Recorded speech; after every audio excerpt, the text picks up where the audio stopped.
월스트리트 주린이 44회 시작합니다. 저는 진행을 맡은 최다희 인턴이고요. 오늘도 두 분의 기자님과 함께합니다. 한승구 기자님, 네, 안녕하세요. 김혜민 기자님. 안녕하세요. 2021년이 얼마 남지 않았습니다. 올 한 해는 주식시장에도 다사다난한 일들이 꽤 많았는데요.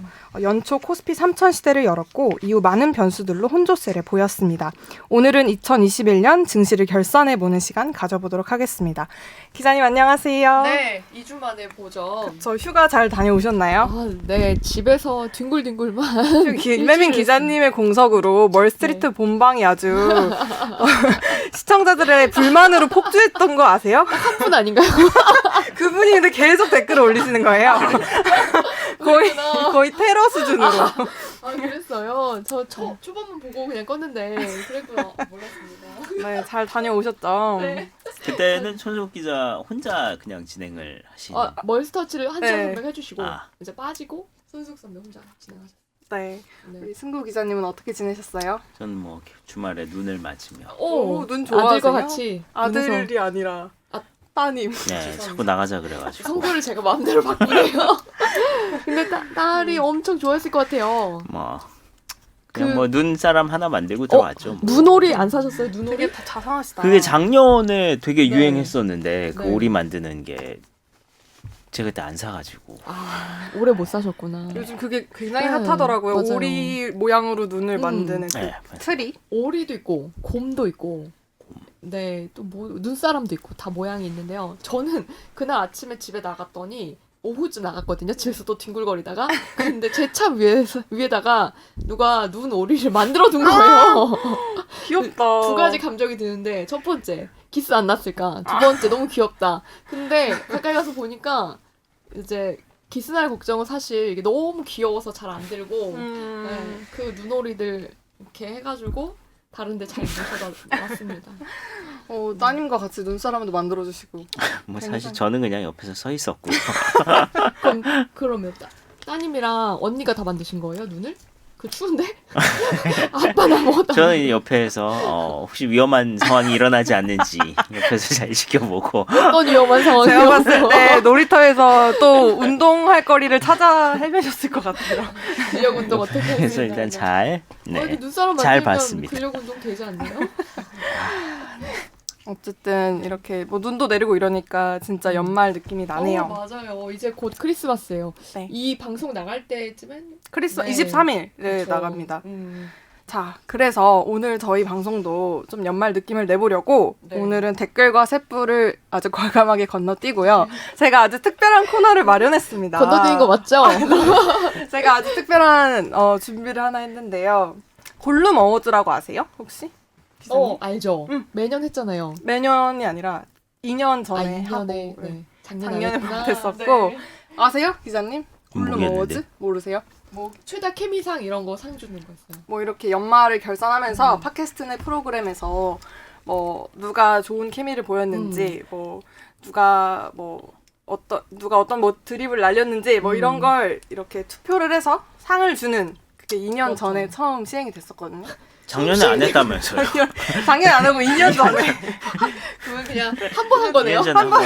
한 번 했던 건데 이제 제가 그걸 다시 살렸습니다. 올해. 네. 올해 다시 살려서 상을 준비를 했어요. 오, 정말요? 네, 네. 준비를 했습니다. 근데 이제 뭐 베스트 케미상, 뭐 베스트 기자상 뭐 이런 게 있었는데 그러고 하면 한 번만 드려야 되잖아요. 그쵸. 근데 제가 생각했을 땐 이거는 한 번만 드릴 수가 없다. 너무 다들 열심히 해주셨기 때문에 모두에게 드려야 된다. 이렇게 네. 부장님과 얘기를 해서 제가 오늘 두 분께 프로그램 오. 골룸 프로그램 내에서 처음으로 네. 이 상을 드릴게요. 정말요? 네. 뭐 실물이 나오네요. 당연하죠. 상장이 있어요. 제가 이것도 상장도 이걸 네. 사야 된다고 부득부득 우겨서 회사 예산을 들여서 이게 쉽지 않은 일인데 예산을 들여서 제가 이거 K 종이만 드릴 수 없다고 부득부득 우겨서 그래서 마련을 했습니다. 자, 먼저 한승구 기자님 아, 상이에요. 네. 전달식 어떤 상일까요? 어? 2021년 1호 상 이름은 활약이 상상 이상입니다. 와. 마음에 드세요? 마음에 드세요? 일단 내용을 좀. 일단 읽어드릴게요. 자, 침착하시다. 한승구 기자님. 기자님은 올 한 해 멀스트리트 주린이 방송에서 생활경제, 증시, 부동산 등을 아우르는 양질의 정보 전달을 통해 주린이들의 금융 이해도 향상에 기여하셨습니다. 이것머니에서 아껴두셨던 다양한 활약을 보여주신 기자님께 깊은 감사를 드립니다. 2021년 12월 22일 SBS 골라듣는 뉴스를 아유 감사합니다. 네. 이렇게 전달식을 해주세요. 꽤 그럴듯하게 만들지 않았나요? 굉장히 큰 깜짝 상이네요. 그래서 제가 보이게. 그리고 심지어 여기 다양한 활약 앞에 헬스, 연기 이런 걸 넣었는데 피드백에서 빼라는 피드백을 받고 헬스 왜 뺐어요? 아 진짜. 헬스, 연기 등 이거를 이제 빼는 게 좋겠다라는 네. 피드백을 받고 근데 그 니은 시옷 리을은 뭔가요? 이거 골라듣는 뉴스는 저희 로고예요. 모르셨어요? 로고도 모르고 상을 받는. 이거 좀 편집 부탁드립니다. 기자님께 드리겠습니다. 아유, 감사합니다. 2020년 1호예요, 1호. 상을 다 받네요. 자, 다음 혜민 기자님께도 네, 드릴 두근거려요. 건데요. 혜민 기자님. 혜민 기자님은 올 한 해 사실 SBS에서 네. 그 경제 관련한 분야에서 맹활약을 하셨잖아요. 그래서 주린이들의 우상을 드립니다. 저 읽어드릴게요. 기자님은 올 한 해 월스트리트 주린이 방송에서 생활경제, 증시, 부동산 등을 아우르는 양질의 정보 전달을 통해 주린이들의 금융 이해도 향상에 기여하셨습니다. 주린이들의 우상을 기자님. 와 감사해요. 네. 저 이건 상 이름 너무 마음에 듭니다. 정말 기자님도 마음에 드시나요? 가보로 너무 간직할게요. 감사드리고요. 이거 제가 두 분께 편의를 드린 거예요. 다른 분들, 네. 다른 기자님들 상 이름은 그렇게 이렇게 재밌지 훈훈하지가 않아요? 않습니다. 아 그래요? 과대망상 이런 거. 과대망상. 약간 동찬이 형. 아 진짜? 과대망상, 잘난 척의 일상 제가 이런 거 드릴 거거든요. 잘난 척 일상 누구예요? 조동찬 아 미치겠다.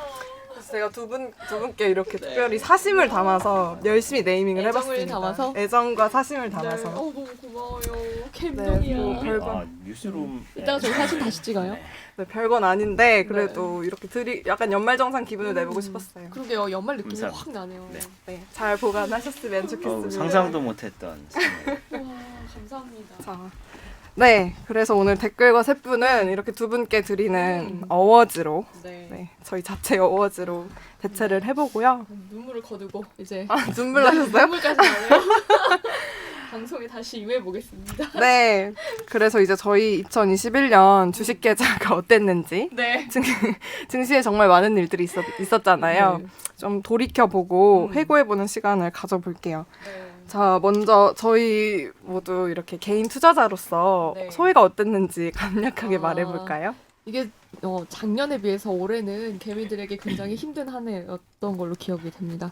저도 주식으로 재미를 못 보고 많이 정리를 했고요. 네. 그리고 저는 한번 주식이 떨어지는 걸 그 전에도 경험을 했기 때문에 네. 이번에는 잘 대처할 거다라고 생각했지만 과감히 무참히 깨졌습니다.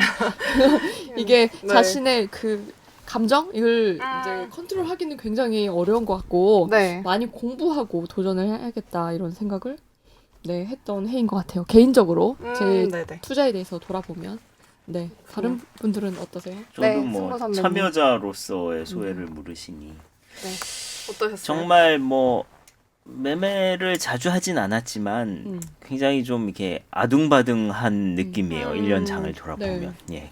계좌가 막 들쭉날쭉했고 결과적으로 돌이켜 보면 이게 은행에 예금했던 거랑 크게 다르지 않지 않나. 틀어서 1년에 수익률을 보면 어떤 수익률이나 평가 금액을 보면 정기 예금보다는 조금 낮지만 그렇다고 이제 뭐 팔고 나면 세금도 내야 그렇죠. 되고 뭐 수수료도 띄고 할 거 생각해 보면 이건 뭘 한 건가? 내 시간과 노동이 굉장히 아깝다. 뭐 그런 결과를 지금 받아들여 놨고요. 개인적으로는 이제 처음으로 해외 주식을 시도를 했던 게 이나마도 안 했으면 정기예금만큼도 안 됐다. 그렇습니다. 네. 네, 저도 어떤가요, 주린이? 저는 작년에 시작을 했지만 본격적으로 시드를 늘리고 좀 시작했던 건 올해였거든요. 근데 한마디로 정리하면 하이 리스크 로우 리턴이었어요. 어쨌든 리턴이 되기는 된 거예요. 되긴 됐어요. 아. 되긴 됐어요. 되긴 굉장히 됐는데. 로우. 굉장히 로우. 하이리스크 로우 리턴.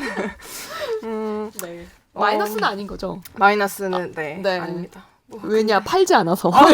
정답. 실현하지 않아서. 정답입니다. 저도 지금 무서워서 실현을 못 하고 있는 한 종목이 있어요. 이것 빼고 거의 다 팔았거든요. 네.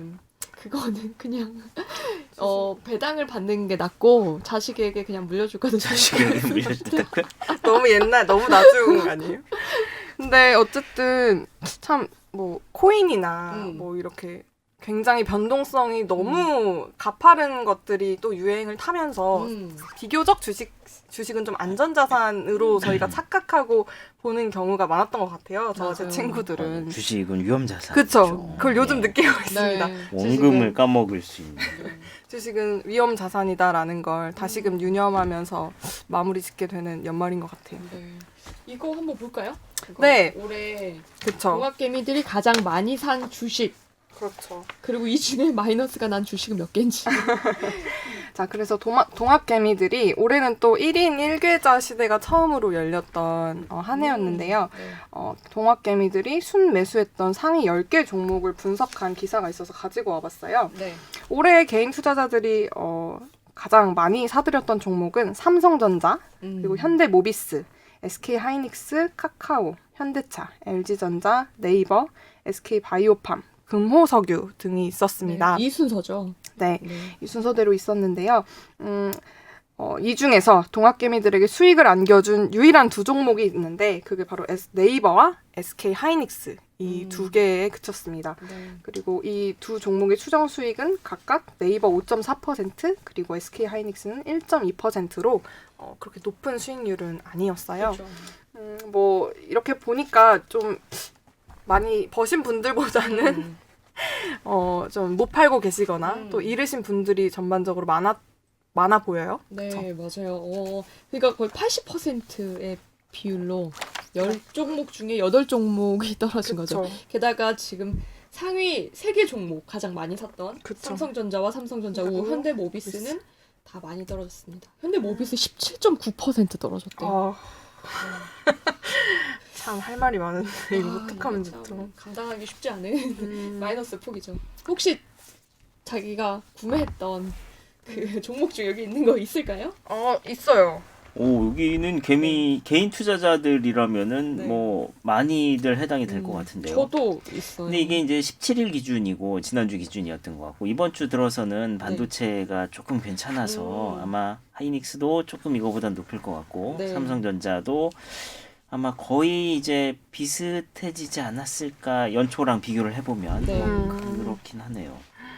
근데 뭐 여기 보면 이제 카카오 뭐 네. 이런 거는 카카오는 이거는 저도 정말 굉장히 아픈 주식입니다. 저도 이걸 많이 가지고 있었거든요. 네. 많이 가지고 있어서 오르기 전에 꽤 가지고 있었고 네. 그때 이제 연초에 액면 분할 이슈가 있었어요. 네. 카카오가 액면 분할을 그렇죠. 하면서 통상 액면 분할을 하면 유통 물량이 많아지고 네. 그래서 이제 조금 더 쉬운 접근이 가능해진다라고 해서 대체적으로 일반적으로는 호재라고는 봅니다. 수급적인 측면에서 뭐 기업 본질적인 가치야 없겠지만 수급적인 면에서는 호재라고 보고 실제로 액면 분할 얘기가 나오기도 했지만 실제 액면 분할이 되고 뭐하고 하면서 그 이제 이벤트가 있을 때마다 주가가 네. 이제 한 단계씩 올라가는 모습을 보였고 한 4, 5월쯤 봄쯤 해서부터는 네이버와 카카오가 특히나 카카오가 이제 여러 가지 플랫폼에 진출을 하면서 네. 그야말로 무한 사업 확장을 하면서 주가가 이제 16만 원, 17만 원 뭐 이렇게까지 올라갔었죠. 그러다가 저희 이 시간에도 다뤘었죠. 네. 그 플랫폼 규제가 나오면서 맞아요. 주가가 갑자기 폭락했죠. 예, 진짜요. 속절없이 추락을 해서 제가 그 오르는 중간에도 계속 더 사모았었거든요. 불타기를 하셨군요. 카카오를 굉장히 좋아하셨던 이게 계속 사모. 이거는 내가 네. 정말 오래 가지고 가야 할 종목이다라고 생각하고. 사실 정말 근데 아무도 예상할 수 없었던 그런 장이잖아요. 그런 리스크였어요. 네, 네이버 카카오를 계속 사 모으다가 규제 이슈가 터지면서 세게 맞고 거의 이제 본전 수준에서 거의 다 정리를 했다가 네. 그래도 또 아쉽잖아요. 그래서 일부 좀 남겨놨는데 네. 더 떨어졌어요 지금. 분할 매도, 그래요? 분할 매도 하셨군요, 기자님. 지금 뭐 그렇구나. 이건 물린 상태. 네. 음, 그러면 여기 네. 다희 씨는 어, 어떤 걸? 저도 카카오 그리고 네이버. 네. 그리고- 네이버도 이게 연초 네. 대비는 지금 플러스라고 하지만 네. 저 네이버도 조금 맞은 것도 있거든요. 네이버도 많이 빠졌었죠. 저 네이버도 음. 지금 마이너스. 카카오 빠질 때 네이버도 빠졌죠. 그쵸. 아 근데 선배는 마이너스예요. 그때 오를 때도 네이버가 좀 덜 올랐고 음, 내리는 것도 좀 덜 내렸습니다. 그 낙폭이 좀 맞아요. 적긴 했는데 그래서 이제 카카오랑 비교를 하면 연초 대비해서는 이제 조금 나은 상황으로 보이긴 하네요. 근데 이제 두 회사가 사업 모델이 좀 달랐으니까 네. 카카오는 이제 새로운 사업 분야에 자기네 플랫폼을 가지고서 뭘 해보려는 중개 사업자 역할을 좀 많이 했었고 네.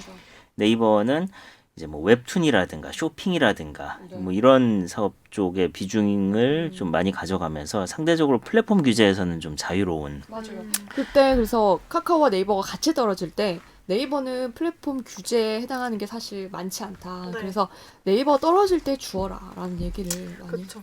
했었죠. 그리고 지금 이렇게 저희가 얘기 나눈 카카오, 뭐 현대차, 음. 네이버 이런 것들이 주식을 막 시작한 친구들이 보기에 굉장히 만만한 종목이에요, 사실. 뭔가 좀 친근하게 느껴지고. 친근하고 이게 망하진 않을 것 같다. 음. 이런 생각으로 네. 사실 굉장히 쉽게 접근할 수 있었던 종목들이었거든요. 그런데 이렇게 뭐 중간에 다양한 규제 네. 리스크를 맞으면서 뭐 지금 상황이 썩 좋진 않죠. 네. 그리고 외국인이랑 기관도 좀 비교를 해볼까요? 네네.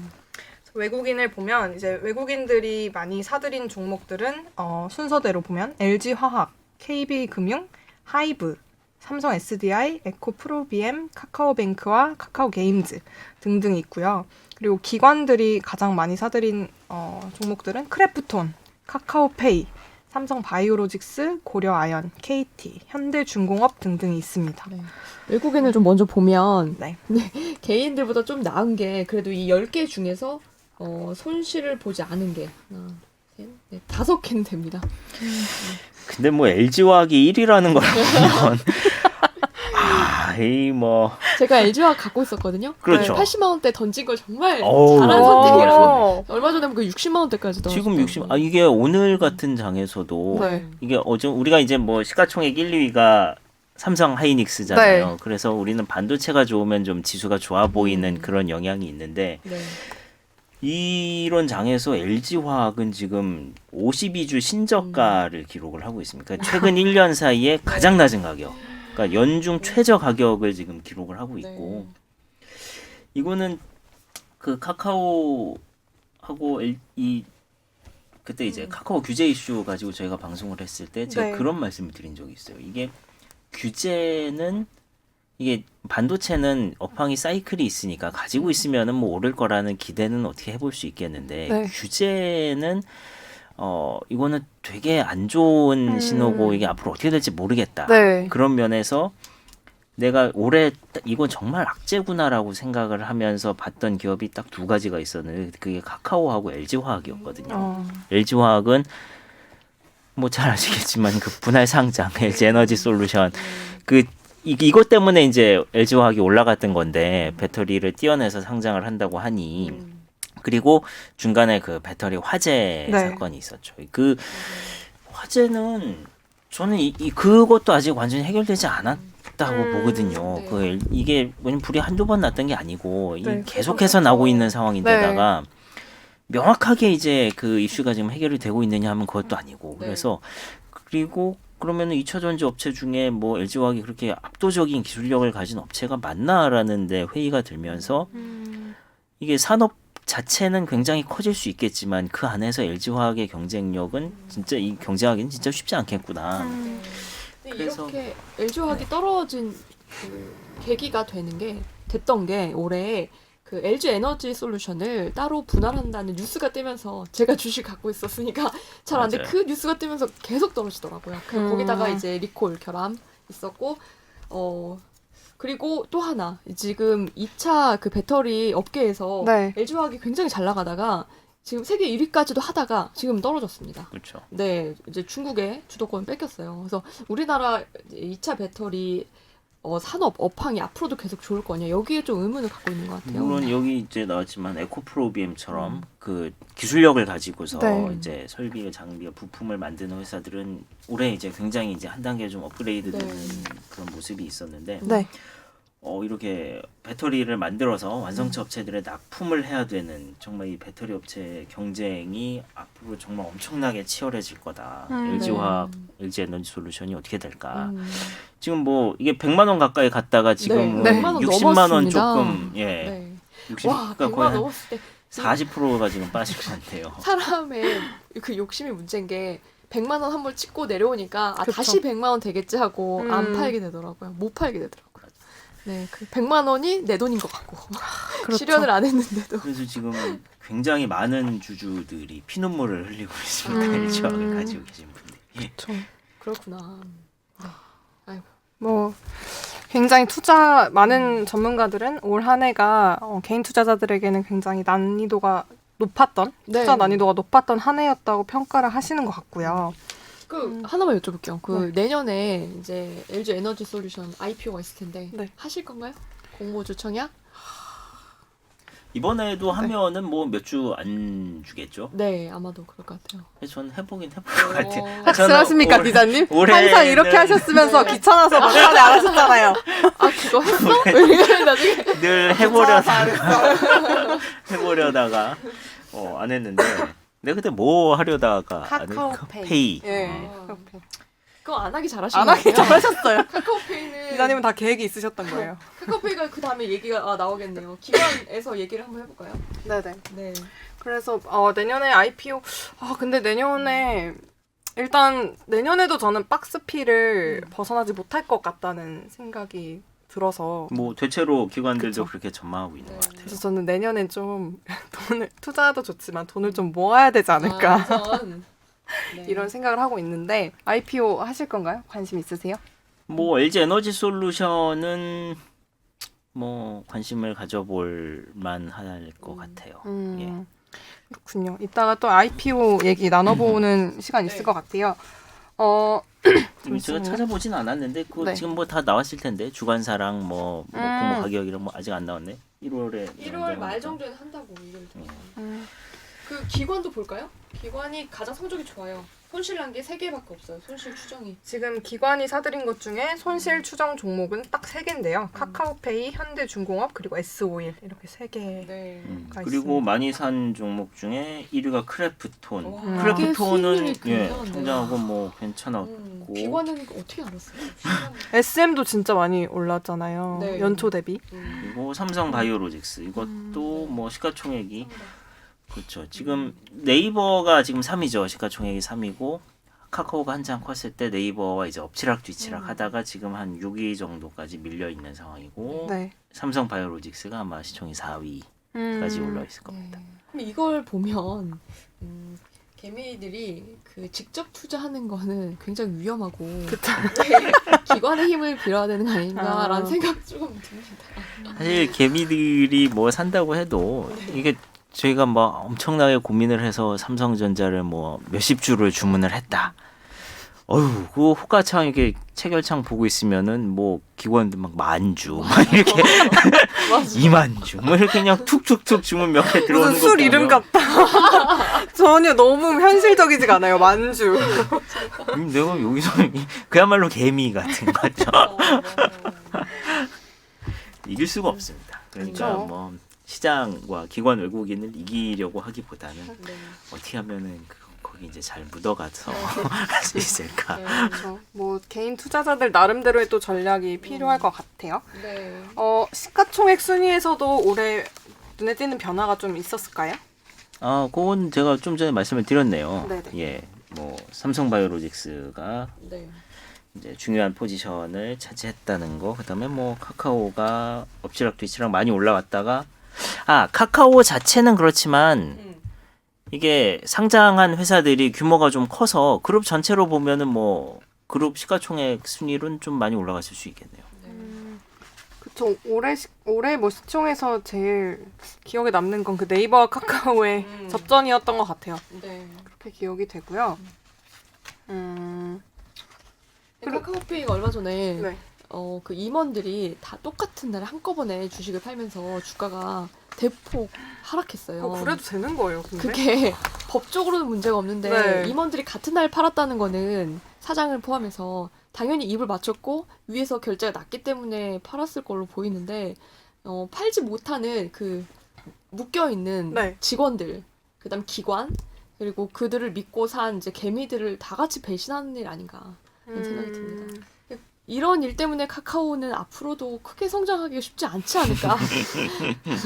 뭐 사실 이거 모르겠어요. 외국 기업들은 뭐 자사주를 매입을 하기도 하고, 네. 네. 예, 그래서 뭐 소각을 한다든지, 뭐 이건 주주 친화적인 뭐 네. 그런 행보라고 보이는데 이거는 상장해서 주가 좀 뛰었을 때 임원들이 그냥 네. 팔고 나와버리면은 그 왜 임원들은 보호예술 안 묶어놨을까요? 직원들은 묶여져 있다는데 1년이 그건 좀 알아봐야 되겠는데. 네. 그게 아마 상장을 하면서 직원들한테 나눠준 물량은 보호예수가 걸릴 것이고 그게 아니고 기존에 이제 가지고 있던 임원들은 뭐 상장하고 뭐 배불정 받은 게 아니니까 아마 그거는 그냥 네. 처분할 수 있지 않았을까라는 생각은 드네요. 자, 그래서 카카오의 성장세가 시총에서 굉장히 눈에 띄었던 한 해였는데요. 반면에 또 밀린 그룹도 있습니다. 네. 누구일까요? LG 맞습니다. LG그룹이 시총이 9조 4천억 원 가량 줄면서 현대자동차에 밀려 시총 4위로 내려왔습니다. LG는 그게 그 LX 그룹 떨어져 나가면서 작아진 거 아닌가요? 네, 그것도 그쵸? 있어요. 예. 네, 그것도 있는데 LX가 정확히 뭐예요? 그게 그 LG의 그 고본무 회장이 돌아가시고 네. 구광모 회장이 이제 승계를 했잖아요. 네네. 거기 LG가의 전통이라는 게 이제 그 장자가 네. 상속을 하면 말씀하셨어요. 예, 그 다른 형제분들은 이제 나가죠. 직을 그만두고 나갔는데 나갈 때 이제 그냥 나가는 게 아니고 몇 개 계열사를 가지고 가죠. 아, 그것 때문에 시총이 작아졌다. 예, 그래서 그때 이제 고본무 회장의 동생이었던 고본준 회장이 이제 LG 하우시스라든가 이제 네. 몇 가지 계열사를 데리고 나가서 LX 그룹으로 이름을 바꿨죠. 그렇군요. 네. 뭐 그래서 홈쇼핑 보면은 LX 하우시스로 해서 창호 팔고 뭐 그러고 있습니다 지금. 그 기자님이 말씀해주신 거에 더해서 LG화학 시총이 그 제너럴 모터스의 전기차 리콜 여파로 쪼그라들면서 그룹주 전체 시총이 감소하는 영향도 있었다고 합니다. 하긴 LG 화학이 줄었으니까요. 네. 예. 근데 LG라는 그룹을 놓고 생각해 보면 현대차는 뭐 수소차 뭐 이런 미래 산업에 대한 투자를 좀 열심히 하고 있다라는 느낌을 받잖아요. 네. 성장주가 될 수 있다는. 근데 LG는 딱히 미래 산업에 어떤 걸 투자하고 있을까? 이런 의문이 들어요. 그래서 가치주로서는 인정받을 수 있지만 네. 성장주로서는 뭐가 있을까? 그래서 좀 시총이 떨어진 거 아닐까. 올해는 뭐 성장주에 대한 선호가 굉장히 높았죠. 그렇죠. 미국 장에서도 네. 그렇고 우리 장에서도 그렇고 그래서 그런 면에서 보면은 글쎄요 뭐 LG 그룹의 물론 이제 그 구원모 회장이 오고 나서 뭐 그룹 전체 이미지를 많이 바꾸려고 노력은 했지만 네. 다른 기업들에 비해서는 뭐 그런 성장주의 이미지는 상대적으로 좀 약하지 않았나. 그렇죠. 뭐 현대차도 글쎄요 정의선 회장이 오고 나서 거기도 이제 확실히 예전이랑은 좀 행보는 달라 보이긴 하는데 네. 현대차 얘기 또 하려니까 또 예. 현대차도 많이 가지고 계시죠. 성과를 좀 보여줬으면 좋겠어요. 많이 갖고 계세요? 저는 예전에 이제 성과. 그래도 뭐 국내 주식 투자하는 사람이 현대차 조금은 있어야지 해서 약간 그 조금 가지고는 있습니다만 네. 역시나 또 마이너스를 기록 중입니다. 굉장히 그 염블리님의 염 부장님이신가요? 염 네, 부장님. 이사님. 염 이사님의 원픽이 현대차라고 하셔서 또 주변에서 산 친구들이 몇 명 있었는데 네. 아니 뭐 성과가 그렇게 눈에 띄게 나오는 건 없었던 것 같아요. 그게 올해는 네. 더군다나 이제 그 반도체 수급난 때문에 물량을 제대로 못 팔면서 네. 이제 그 매출이라든가 이런 게 이제 잘 못 받쳐주는 측면이 있었는데 근데 사실 그 수급난은 뭐 비단 현대차만의 문제는 아니었던 것 같고 그렇죠. 네. 결국에는 이제 차세대 자동차에 대한 기대가 맞아요. 아니 테슬라는 그렇게 주가가 오르는데 우리 현대차는 왜 이 모양이냐 이 얘기 하시는 분들 많아요. 같은 자동차를 생산하는 업체인데도 불구하고. 뭐 지켜봐야 되지 않을까요? 그렇죠? 근데 계속 사람들은 어쨌든 타고 다닐 거 아니에요. 그리고 뭐 UAM 그거 맞죠? 도심 그 드론처럼 생긴 그것도 띄우겠다고 이렇게 아주 호언장담하고 계시니 믿어보는 수밖에 없지 네, 않을까요? 제발 잘 됐으면 좋겠습니다. 정말. 네, 뭐 전기차도 좀 잘 만들고 요즘에 다니다 보면 뭐 아이오닉이나 EV6 많이 보이긴 하는데 아이오닉 네. 많이 보여요. 네. 그거 뭐 지금 주문하면 1년 걸린다는 얘기 좀 받으려면 1년이 뭐예요, 목사님? 2년 걸리는 것도 있대요. 그래요? 네, 자동차. 국산차가요? 아니 외제차요. 그거는 막 몇 억짜리 뭐 그런 거 아니에요? 최근에 뭐 포르쉐 이런 거 그렇다고 사실라고요? 합니다. 기사에서 봤습니다. 타이칸 하시려고요? 네, 그래서 시총에서도 이런저런 많은 엎치락 뒤치락들이 있었고요.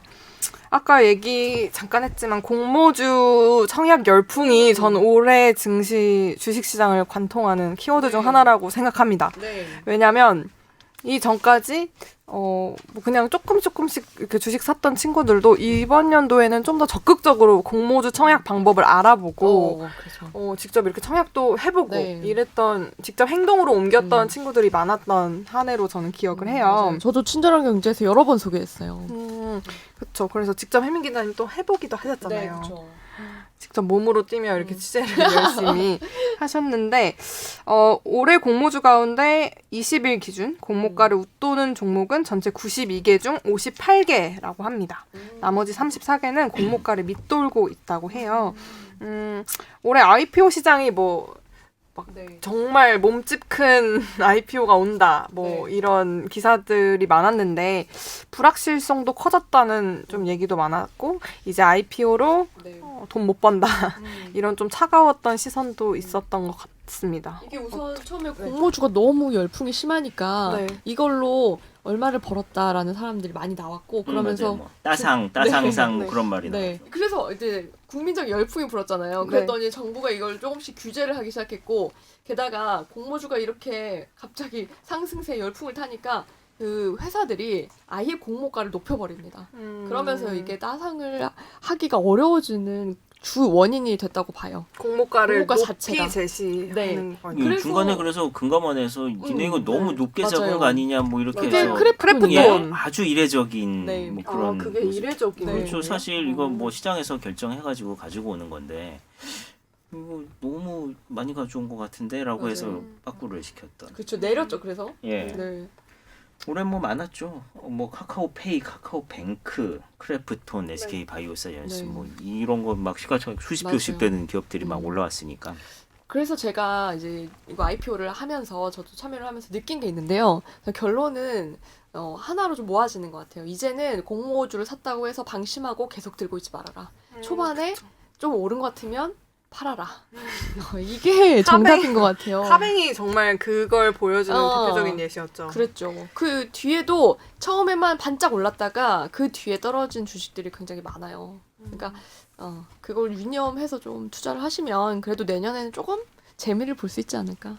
근데 이게 이렇게 큰 기업들이 상장이 되는 게 이게 진짜 그 증시에 좋은 거냐 이게 개별 업종이나 뭐 전체 지수적인 측면에서는 뭐 안 좋은 부분도 있을 수 있어요. 이게 왜냐하면 어쨌든 이 투자 금액이 일로 들어갈 수밖에 없기 때문에 네. 기존의 주가에는 그러니까 기존의 주식은 이제 매도가 나올 수밖에 없는 상황이고 또 예를 들면 뭐 코스피 200이다 아니면은 뭐를 추종하는 지수다라고 하면 그걸 추종하는 펀드라고 하면 이걸 사려면 기존에 편입해 있던 다른 종목 주식을 팔아야 되는데 그렇죠. 그러려면 그건 이제 주가에 부정적으로 가죠. 그래서 이게 우리 증시 전체 규모가 그러니까 뭐 투자 금액도 많아지고 막 외국인 자금이 막 들어오고 이런 상황에서 IPO가 일어나는 거는 뭐 이제 성공적이고 전체 우리나라 코스피 규모를 한 단계 올릴 수 있는 그런 상황이 될 텐데 그렇지 않은 상황에서 이렇게 막 개별 단위에서 큰 종목들이 갑자기 툭툭 튀어나오는 거는 뭐 단기적으로는 좀 이게 왔다 갔다 하는 혼란이 올 수 있다라는 측면에서 보면은 그렇죠. 뭐 좀 조심해. 그리고 이런 건 이제 중간중간에 이제 이거는 뭐 보유소가 아니고 그 묶여 있는 물량이 있잖아요. 처음에 이제 상장하고 나서 뭐 네. 한 달, 팔지 뭐 두 달, 못하게. 예, 그러다가 이제 그 시점이 되면은 이제 네. 물량이 확 쏟아져 나오면서 네. 흔들리는 측면들도 있고. 그 시점 잘 알아두셔야 돼요. 그 전에 그렇죠. 사셔야 됩니다. 그거는 사실 어떻게 알아요? 아니 그거는 써 있습니다. 네. 그 기사에도 집권 나오고. 신고서를 보면은 네. 예, 써 있어요. 음. 얼만큼 뭐 네, 뭐가 묶여 있다 뭐 묶여있다. 이런 게. 음. 예. 그래서 그거는 미리 일정을 좀 이렇게 그 주식을 보유를 하고 계시다면은 체크를 해두시는 게 좋아요. 그때 대부분 팔더라고요. 묶여 있는 시점이 풀리자마자 많은 분들이 기관들이. 네, 많은 사람들 팝니다. 근데 따상 재미를 보려면 그 이후에도 들고 있어야 되는 거 아니에요? 그게 공식이 깨졌어요. 그렇지 그게 않아요. 공식이 깨졌기 네. 때문에. 그게 따상이라고 하면은 이제 그 처음에 공모가의 2배에서 시초가가 형성이 되고 거기서 상한가를 쳤을 때 네. 따상이고 하루 더 가면은 이제 따상상. 따상상. 그러니까 그걸 실현을 하려면 공모가 그러니까 그 상장하자마자 이제 바로 팔아야 따상이 나오는 거고 네. 한 달 두 달씩 갖고 있어서는 그거는 그냥 이제 주가 상승의 이득을 본 부러운 사례죠. 네. 그렇군요. 뭐 내년에도 IPO는 계속 될 거잖아요. 네. 내년에 우리가 뭐 얘기했지만 현대 LG 에너지 솔루션이 네. 일단 크고 네. 그다음에 현대 이제 뭐 현대 엔지니어링이 그쵸, 이 두 가지가 있습니다. 네, 큰 게. 있고요. 또 뭐 교보생명이라든가 음. 마켓컬리는 이분 요즘은 어떤지 모르겠네요. 여기 네. 그 미국에다가 상장하겠다고 네. 막 그렇게 요즘 좋은 기사들 예, 많이 나오던데요. 수라 대표가 얘기를 네. 했었는데 네. 네, 뭐 쿠팡을 보면 저는 좀 그러니까요. 조심스럽긴 합니다. 그렇죠. 쿠팡의 상장도 올해 이슈였네요. 네. 근데 그게 쿠팡이 지금 주가가 많이 거의 떨어졌고요. 반 엄청 떨어졌죠. 가까이 네. 떨어졌죠. 엄청 떨어졌어요, 정말. 반 토막 가까이 떨어졌고 처음에는 이제 뭐 한국의 아마존이다라고 해서 상장하고 나서 굉장히 큰 주목을 받았는데 네. 이게 모르겠어요. 물론 쿠팡은 이제 계획된 적자라고 얘기를 하고 있지만 어쨌든 계속해서 이제 주력 사업 부문에서는 많은 손실을 내고 있기 때문에. 근데 네. 또 쿠팡에 있는 직원 얘기를 들어보면 어쨌든 그래도 계속해서 투자를 받고 있다는 거예요. 예. 계속해서 돈이 들어오고 있다. 돈이 들어온대요. 예, 계속 투자를 받는데요. 그러니까 지금의 사업 모델이 일단 계속해서 굴러가겠다. 쿠팡 플레이의 그 어느 날 진짜 너무 재밌어서요. 어느 저는 그거- 날이 뭐야? 그 드라마 이름이 맞아요. 그 공개가 토요일, 일요일 자정에 됐거든요. 이제 끝났고, 근데 그러니까 한꺼번에 나오는 게 아니었어요. 그 공개되는 날 그 새벽에 그 시간에 맞춰서 저는 그걸 보고 있더라고요. 김수현이 그거는 주인공이었습니다. 그 쿠팡 오리지널. 맞아요. 쿠팡 예. 오리지널인 거죠. 그래서 제 삶의 많은 부분이 쿠팡으로 물들고 있다. 최근에 깨달았어요. 근데 그거 드라마 광고 버스나 이런 곳에서 엄청 많이 하던데 네. 그 드라마 포스터가 멋있게 있고 쿠팡이 거기로 바뀌니까 뭔가 음식 광고 같은 거예요.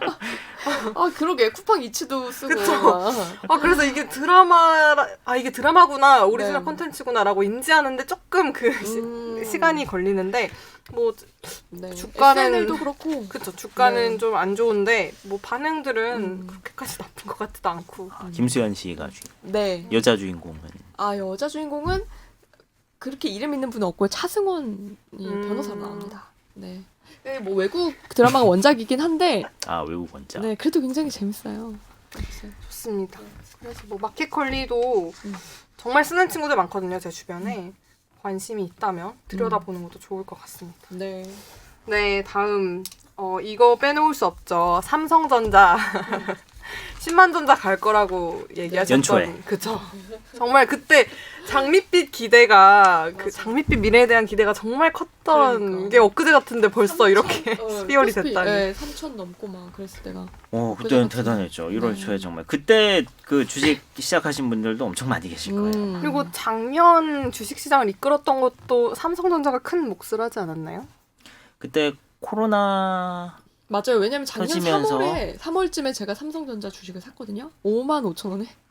그때 많이 샀죠. 삼성전자. 그렇죠. 그때가 거의 이제 뭐 한 4, 5만 원대까지 떨어졌었으니까. 네. 예, 그때까지 떨어졌다가 연초에 이제 8만 원 넘어가고 9만 원 가고 해서 이제 10만 원 간다 하다가 정확히 그 시점부터 이제 떨어지기 시작했던 것 같아요. 그리고 나서 그 8만 원에서 되게 오래 있었어요. 네. 오래 있다가 여름에 그 여기서도 얘기했던 그 윈터 이즈 커밍이라는 그 보고서가 나오면서 하이닉스와 삼성전자가 이제 아니 추락을 그래서- 했던. 근데 그 보고서 또 수정한 거 아세요? 그 이제 뭐 지구 온난화 때문에 겨울이 별로 이제 춥지 않다. 저 박박 킹 받았어요. 그거 보고 진짜. 아니 무슨 온난화야 진짜. 또 이렇게 좀 반도체 업황이 좋아질 거라는 전망이 나오니까 그렇게 보고서를 지구 맞아요. 겨울이 오긴 오는데 온난화를 끼고 온다 뭐 이런 식으로 바꿔서 제가 굉장히 그래서 웃겼는데. 지금은 많이 올라. 지금 오늘 종가 기준으로 삼성전자가 8만에 거의 네. 이제 육박했습니다. 뭐 요즘 조롱 섞인 시선은 많이 잦아든 것 같아요. 삼성전자를 향한. 하이닉스도 9만 원대까지 떨어졌다가 네. 지금 이제 13만 원 가까이 올라갔으니까 저점 대비로 하면 거의 한 30% 40% 정도는 올라온 거예요. 미국의 그 디램 마이크론도 이제 네. 저점 대비 거의 이제 다 올라갔습니다. 삼성은 제가 얼마 전에 뭐 10만, 12만까지도 간다는 리포트를 본 기억이 나요. 맞아요. 네. 그 대신증권에서 네. 이틀 전에 보고서를 냈는데 네. 거기가 이제 목표가를 10만 원에서 12만 원으로 올렸습니다. 아. 20% 상향. 와. 근데 이건 뭐 한참 막 오르기 시작하니까 일단 뭐 올리고 뭐 그렇죠. 그런데 비판적인 시선이 필요하죠.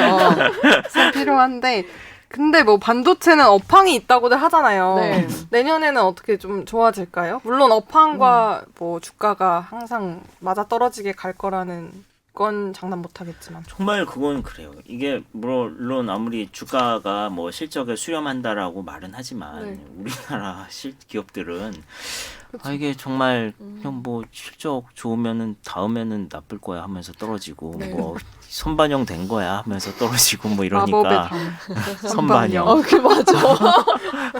마법의 당. 다 선반영 됐지. 제 친구가 얼마 전에 그 한국은행이 기준금리 올린다 그래서 네. 보험주를 이게 잔뜩 사놨다는 거예요. 네.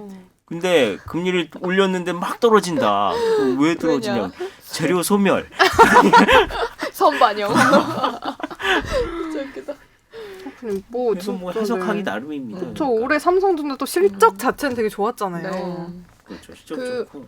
홍춘욱 박사님이 저번에 그 저희 화요일 날 멀스트리트 네. 나오셔서 하는 말씀이 자기는 이제 미국 주식 떨어지니까 그 전에 다시 한국 주식 돌아왔대요. 근데 그 주식을 그럼 어떻게 고르냐 이걸 물어봤을 때 그 얘기 하셨어요. 지금 가장 저점인 것 같은 주식을 사라.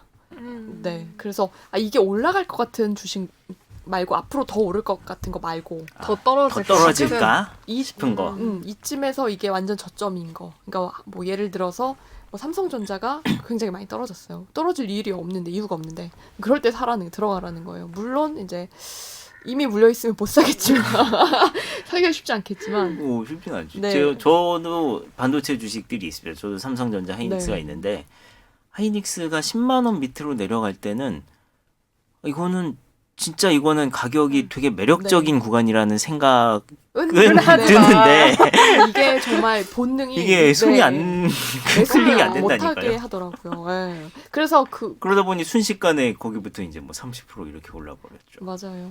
네. 그 얘기 하셨고 또 하나 근데 이게 사실 위험하지 않냐 이거를 또 물어봤더니 그러니까 무조건 나눠서 담아라. 분할 매수. 네, 시드 머니가 적어도 그래도 무조건 나눠서 담으라고 그 얘기를 하셨어요. 지금 뭐 반도체 업황은 뭐 지금 4분기 하고 혹은 뭐 내년 1분기 정도가 거의 저점이다. 이제 올라갈 거다라고 대체로 네. 뭐 이제 와서는 예상을 하는 예상들을 하고 있는 것 같고요. 그리고 그 저점의 깊이도 이제 예전보다는 그렇게 깊게 아. 더 내려가지 않을 것이다라고 그 역시 얘기, 이제 와서 예상을 하고 있습니다. 그 얘기가 나오는 이유도 예. 이제 그 우리나라 수출 실적이 나쁘지가 않잖아요. 네. 이게 주가를 끌어올리는 이유는 못 돼도 하방을 튼튼하게 하는 이유는 된다고 설명을 하셨습니다. 그래서 더 많이 떨어지지는 않는다.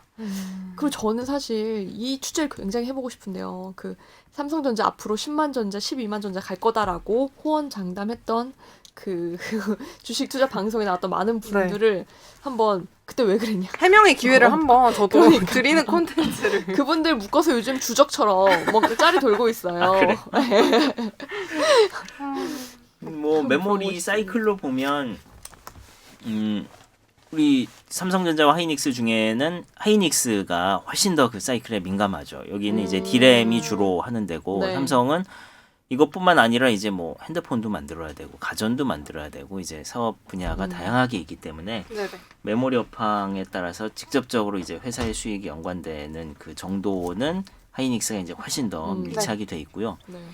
그래서 하이닉스가 더 많이 반등을 했고요. 최근 국면에서 많이 반등을 했고 일각에서는 그래서 지금 이제 상당히 이미 충분히 많이 올라와 있는 거 아니냐 하이닉스는 뭐 그렇게 보는 분들도 계시더라고요. 네. 삼성은 아직 조금 더 여력이 있을 것 같다라는 거고요. 제가 하이닉스를 갖고 있다가 지쳐서 중간에서 일부 네. 매도를 했는데 네. 지금 선배 말을 듣고 모르고 있었어요. 왜냐면 그동안 주식 제 계좌를 안 봤거든요. 상심이 커서. 그래서 지금 봤는데 거의 다 왜냐면 거의 다 망가 떨어졌네. 투자법을 몸소 실천하고 계셨네요. 제가 얼마에 샀는지도 기억을 못 하고 있었는데 거의 다 따라왔어요. 지금은 되게 많이 올라와 있어요. 네. 진짜 많이 올라와 있고 단기간에 그러게요. 굉장히 많이 올라왔고요. 와, SK 하이닉스가 그렇게 많이 올랐네요. 저도 막 커뮤니티에 SK 하이닉스 사장님 돌아가셨나요? 뭐 이런 글들 막 하도 많이 올라오고 이랬어서 한동안 잊고 있었거든요. 아니, 그런 얘기 사망설 나오고. 되게 많이 하잖아요. 뭐 예를 들어 삼성전자에 이재용 부회장이 출소를 했는데 주가가 떨어져. 다시 집어넣으세요. 다시 들어가세요. 그래서 어쨌든 이 많은 개인 투자자들이 사랑하는 종목인 삼성전자 하이닉스는 어쨌든 연말이 되면서 네. 비교적 산타랠리의 희망을 좀 가져볼 수 있는 단계에 있다. 네. 너무 나빴기 때문에 좀 좋아 보이는 거 아닐까요? 그렇죠. 그래서 이 윈터 이즈 커밍이라는 이 그지 같은 보고서 전 단계 수준으로는 윗 글로벌 워밍. 그 수준으로는 이미 다 올라왔다. 예. 그렇군요. 뭐 모건 스탠리도 틀리는데 저희가 뭐 어떻게 장담을 하겠습니까? 맞아요. 하지만 뭐 예의주시 해보는 건 좋죠. 네. 네, 다음 이제 그래서 이렇게 시장은 불확실성이 많이 커지고 있잖아요. 네. 산타랠리라고 기자님 말씀해 주셨지만 올해 산타랠리는 뭐 한국 주식도 그렇고 미국 주식도 그렇고 그렇게 크게 두드러지진 않을 거라는 예측이 많은 것 같아요. 오미크론 때문에. 내년? 네, 뭐 내년 말씀하시는 거예요? 그러니까 올 지금부터 올해 연말 산타랠리. 연초 네, 산타랠리. 그건 뭐 섣부르게 말씀 못 드리겠지만 저는 그래도 좀 그나마? 희망적으로 보고 싶고 다만 이게 우리가 작년 연말부터 올 초까지 좋았다가 네. 거의 1년 내내 고생했던 경험들이 있어가지고 아주 일부 이제 그 순환매가 됐죠. 그 특정 테마 종목들로만 네. 뭐 최근까지는 그 NFT 메타버스 네. 테마가 이제 가장 핫했으니까 그렇죠. 예 그런 식으로 근데 그거는 사실 지수 전체적으로 보면 이 전체 시장에서 보면은 뭐 그런 걸 하는 기업들이나 이런 데가 이제 뭐 크거나 뭐 많거나 한 건 아니었으니까. 네. 근데 그런 이제 작은 산업군에서 이제 매수세가 몰리고 그런 데만 잘 나간다고 했을 때는 개인 투자자들은 되게 따라하기 힘들죠. 예. 이렇게 큰 종목들이 좀 가줘야 대형주들이 가주면은 이제 도움을 받을 텐데. 그래서 1년 내내 고생을 했던 경험들이 있어서 저도 그냥 연말 연초 되면은 한번 좀 나와야 되는 게 아닌가. 말은 이렇게 하지만 실제 나올 수 있을지는 잘 모르겠어요. 그렇군요. 오늘 뭐 저는 개인적으로 제가 사용하고 네. 있는 증권사 앱에서 오늘 이렇게 알람이 왔어요. 최다희님의 2021년 사용 현황을 알려드립니다. 오, 이러면서 네. 제가 여기에 뭐 얼마나 머물렀는지 이 앱에 그리고 투자한 종목은 얼마고 수익금이 얼마인지를 오. 이렇게 정리해서 그 앱만 이용했어요? 네. 다희 씨는 다른 건 저는 안 하고? 이 앱을 국내 주식은 이 앱만 네. 이용을 했거든요. 그래서 제가 까보면 판매 수익금 67,000원. 나쁘지 않죠? 뭐 은행 뭐 예금보다. 플러스니까요. 네. 아니 은행 예금. 아니, 투자 금액을 시드머니가 얼마인지를 투자 알아야. 금액은 비밀로 할게요. 아니, 그러면 그게 막 1,000만 원. 1억 넣어서 6만 원 수익 봤으면 그건 비밀이에요, 그거는. 어쨌든 그러고 서비스 사용 현황. 네. 투자한 종목수 13개, 방문 수가 음. 725회. 그래서 이 앱 내에서 방문 순위 1.3%래요. 상위. 와. 하루 종일 들여다봤다는 거죠. 맨날 주식이랑 ISTP만 들여다보고 있었구만. ISTP ISTP란다. 아니라 MBTI. ISTP는 내 거지. 난 아직도 모르겠어. 이거. 제가 일을 안 했던 건 아니고요. 쉬는 시간마다 이렇게 열심히 봤다는 거죠. 맞나요? 이 주린이 방송 준비를 위해. 네. 그런 걸로. ISTP 너무. 그래서 기사님 그걸 외우시네요. 나 진짜 드디어 좀 뿌듯하네요 이게. 이렇게 무의식 중에 튀어나올 정도는 된다 이제. 저는 내가- 뭐죠? 내가 저 내 뭐죠? ESTJ. TJ. 아, TJ. 오, 맞아요. 저는 제 걸 기억을 아직도 박수. 못해요. 이거 정말 엄청난 알죠? 저는 이제 알게 됐습니다. 이제 확실히. Z세대들이 물어봐도 따님이 여쭤봐도 뭐 바로- 딱히 바로 이제 튀어나올 수 무슨 있는 특징인지는 모르지만 어쨌든 ISTP가 그거예요. 만능 재주꾼이요. 만능 거기까지는 재주꾼이고 압니다. 가오는 싫어하는데 간지는 좋아하는 아, 유형이래요. 그건 맞으세요? 무슨 뜻이죠? 가오는 싫어하는데 간지를 좋아하는데. 가오 잡는 거. 가오 잡는 건 진짜 잡는 거를 뭐 좋아하는 싫어하는데. 사람이 있나요? 아유, 좋아하는 근데 사람 있죠. 그래요? 풍 떠는 거 좋아하는 분들 좀 극혐합니다. 있을 수 있죠. 근데 간지는 있다. 좋은 말 같은데요. 그래서 어쨌든 저는 이게 상위 1.3% 제가 이렇게 기분 좋은 퍼센트를 받아본 적이 굉장히 오랜만이야. 없는데 이렇게 분석을 해줬더라고요. 와. 근데 기자님 여전히 핸드폰으로는 거래 안 하세요? 네. 이게 정말 너무 신기해요. 저도요. 이걸 어떻게? 저는 네. 노트북으로 거래를 안 한 지가 저는 네, 핸드폰으로 꽤 됐는데. 뭐 깔지도 않았어요. 그니까요. 근데 그 너무 미국 제가- 주식은 핸드폰으로 합니다. 아 예. 누워서 잘 돼야 돼. 제가 노트북을 회사에 두고 다니기 그래서 반대뱀에 당하시고 그러시는 거죠. 그러니까 얼마 전에 이거 미국 장이 조금 요 며칠 조정을 받길래 이거 네. 주식 사기 좋은 때구만이라고 생각하고 살라 그랬더니만 글쎄 이제 인증서가 만료가 돼가지고 못 사고 이거 빨리 업데이트 해야 되는데 네. 그거 많이 올랐어요 또. 맞아요. 그 사이 며칠 만에 올랐어요. 네, 아깝습니다. 변동 주식 사기 굉장히 좋은 커요. 때였는데. 그니까요. 그래서 네. 이렇게 했는데 내년 포부를 그럼 들어보는 걸로 마무리를 해볼까요? 내년 포부. 요즘 뭐 네. 시장 불확실성이 커지면서 은행으로 돈이 또 많이 쏠린다 이런 역 머니무브 관련 네. 기사가 많이 나오던데 저는 그래서 내년에는 좀 은행 적금이나 이런 것도 더 열심히 해볼 생각이에요. 두 분은 어떠신가요? 적금도 굉장히 좋고요. 저는 이제 제가 그 투자를 하고 손해를 보고 여기에 자꾸 제 시간과 노력을 쓰는 게 이제는 좀 아깝다라는 생각이 들어서 그냥 ETF에 좀 관심을 가져볼까 합니다. 그러니까 저 미국 주식 ETF 네. 샀어요 몇 개. 오. 지금 수익이 어때요? 어떠신지? 아직은 난 나오. ETF는 이게 그 등락폭이 크진 않은 것 같은데 네. 그래도 마이너스.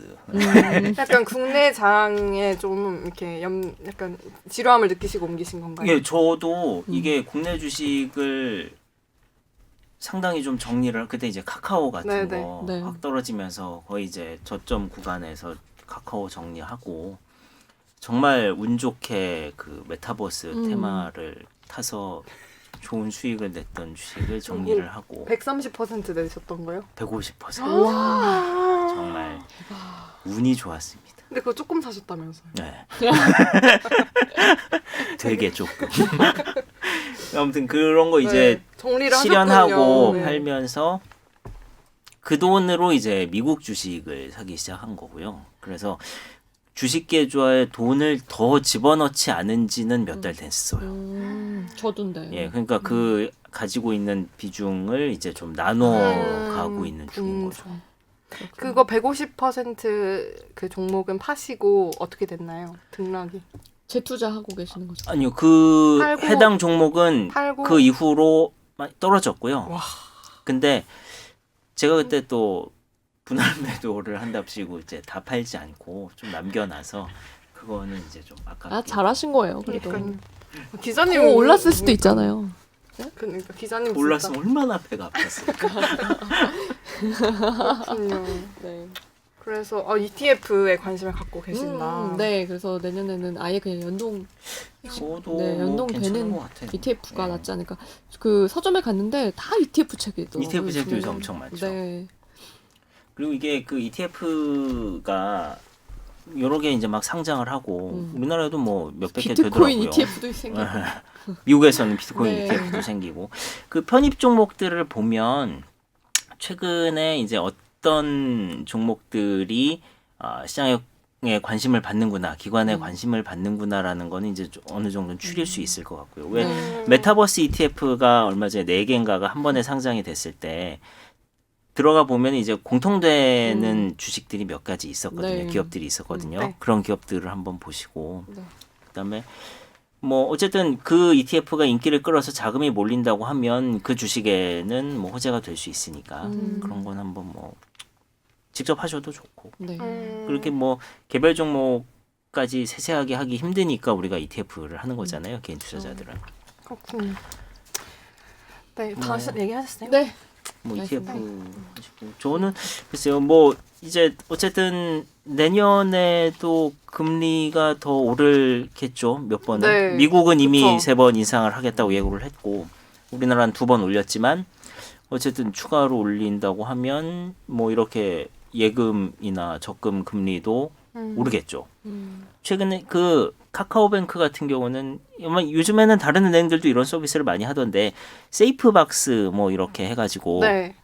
일반 보통 예금인데도 네. 그렇게 막 설정을 해서 뭐 높은 금리를 받게 해주는 그런 서비스들이 많이 나오고 있던데 거기 금리도 많이 올랐더라고요. 저는 지금 마이너스 동향이 심해가지고 그런 거를 넣을 수는 없는데 어쨌든 뭐 이런 것도 근데 뭐 이제 연금이나 뭐 이런 거는 안전 자산이니까 네. 이런 네. 거는 뭐 아, 댓글로 청취자들이 본인들의 올해 계좌 상황은 어떤지 좀 알려주시면 그러니까요. 재밌을 것 같기도 캡처해서 해요. 보내주세요. 아, cap처까지는 안 바라고. 아유, 무섭다. 인증해봐 뭐 이런 거 아닐까요? 인증 안 하면 인정 안 해요. 인증해봐 너무 웃기다. 그래서 네. 그런 거 상황을 좀 설명해 주시면 되게 재밌을 것 같아요. 저도 이제 드린 시간에 비하면 수익률은 사실 미미했지만 네 그래도 또 그거 공부하고 들여다보는 시간이 그렇죠. 이 월스트리트 주린이를 하는데 많은 도움이 되고 아, 그렇죠. 기자님의 이렇게 활약은 정말 상상 이상이셨습니다. 상까지 주셨으니 네. 감사드립니다. 네, 오늘 이렇게 저희 2021년 증시 연말 증산 해보는 시간 가졌습니다. 네. 이번 주 크리스마스가 있는데 다들 즐거운 성탄절 보내시고요. 저희는 또 다음번에 찾아뵙도록 하겠습니다. 네. 감사합니다. 감사합니다. 감사합니다.